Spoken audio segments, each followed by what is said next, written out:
Witness Note 17, Isère, France, March 2021. After you have read these introductory paragraphs once, you can skip to the new, old content here. If you are listening, then the timestamp is around the 2-minute 45-second mark. Introduction.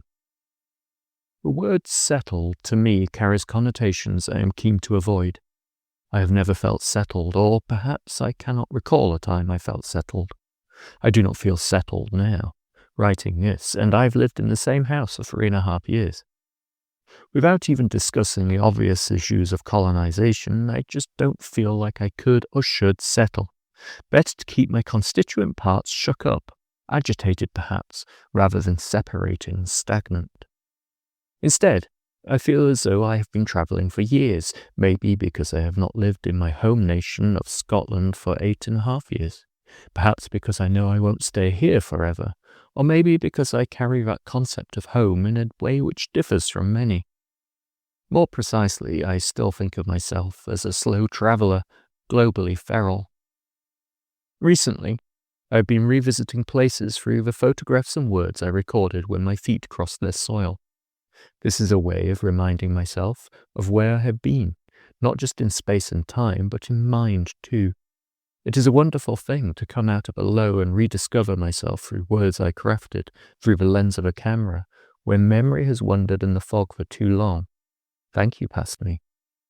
When I first started sharing letters with the world in this fashion 6 or more years ago, I usually began them with a vignette of where I was, a sort of travel diary mixed with nature observation, locking in the setting for the reader before I spoke of other things, and by so doing ensuring that place fed into the whole. It was a useful device for a reader and myself both, but as these letters were sent to so few readers, and now languish archived behind a paywall, I thought it a shame not to share these snippets again. As such, I am going to share a short series of these sketches accompanied by a photograph from that time, sent to you in date order, beginning with the second eldest. I shall include the above paragraphs in each of the letters in this series, but I shall also include a link at the very start so you can skip ahead once you are familiar with the above words. If you are listening and similarly want to skip, then the timestamp you want to navigate to will be in the same place. Taken without these paragraphs, each is a short read, and I hope you enjoy them. Isère, France, March 2021. In the morning, the great looming bulk of the Vercors Massif is lit pink with the dawn. A line sliding down the cliff face to meet the trees below, the tenacious patches of snow, a constant switching of pastels, an artist who can't quite decide on the right shade. The snow is no longer pristine white. Instead, the desert came to the mountains, strong winds from the south, bringing Saharan sand to dust and coat all, concealing the view and making breathing harder for many. Ridgelines appeared and disappeared, orange haze obscuring, then lifting, revealing the serried rows and points of peaks. We are all connected, parts of a whole, a puzzle beyond simple comprehension, full of chaos, full of new beginnings, often at the expense of something else's end. The wind blows from Africa, and the snow in the Alps turns brown. Here in Isère, winter is settling down for her long summer nap. She may yet toss and turn, throwing off a fresh blanket of snow with her movement, or crisping all with frost, but the sun is lulling her to sleep, simultaneously charming catkins blossom and early spring flowers towards the light. The ground is a riot of primrose in particular, with the blues, purples, and pinks of other fresh-faced early flowers scattered betwixt and between. The birds are, in some cases, already nesting, their songs strong and almost constant, here a great tit, there a seren, everywhere a blackbird, each defending their parcel of garden and urban oasis. I have my binoculars again, arrived from Portugal safe and in one piece, and I have an app or two to identify and suggest birdsong. I did not know the call of the seren until last week. They hide in the trees, thrilling, trilling, then flitting across the field of view swiftly. Blink and you will miss them. Yesterday, the cherry trees began to tentatively unfurl, unsure whether winter is definitely sleeping or not.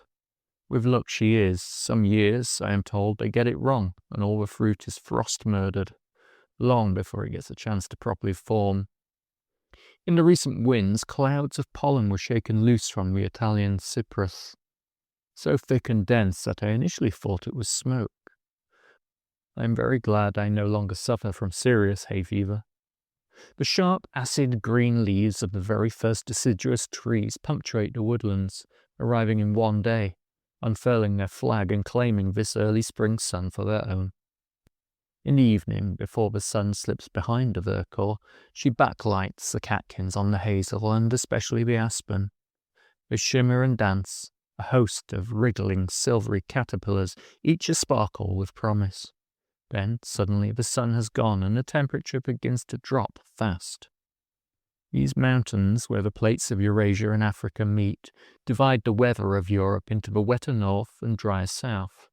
Each peak a part of a whole, each valley a connection to the next, every path, rock, marmot, chamois, or snowflake playing its own role in the drama. It is good to be here at the start of spring. It is good to feel a part of the whole. Finally, if you can afford to, there are currently 2 direct ways to support my work here. The first is to take out a paid subscription. The second way to support me here is to use my Ko-fi button link to send a tip of any amount. If you enjoyed this letter and wish to share it with others, please do so. I love it when someone shares my work. I also love it when you comment on a piece, really, really love it.